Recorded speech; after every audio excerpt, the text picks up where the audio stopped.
राज्य सरकार एक गुरुत्वपूर्ण सूचना जारी करिसेंती। एहा द्वारा राज्य सरकारी कर्मचारी और पेंशनभोगी मानक पई महंगा भत्ता 2% वृद्धि करा जायछि। मुख्यमंत्री मोहन चरण माझी आज यही घोषणा करिसेंती। एहा फलरे सरकारी कर्मचारी महंगा भत्ता 53% रु 55% को वृद्धि पाइला। एहा 2025 जनवरी 1 रु पिछला भावे लागू हेबो। वर्धित महंगा भत्ता चलित एप्रिल मास दरमारे नगद आकार रे मिलिबो। एहा सहित पेंशनभोगी मानक टीआई रे मध्य 2% वृद्धि करा जायछि।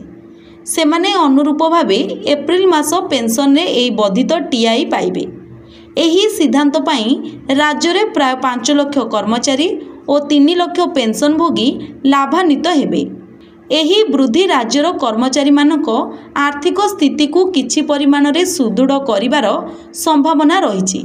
अनेक कर्मचारी एवं संघ एही निष्पत्ति को स्वागत करिसंती। Bureau report, public media.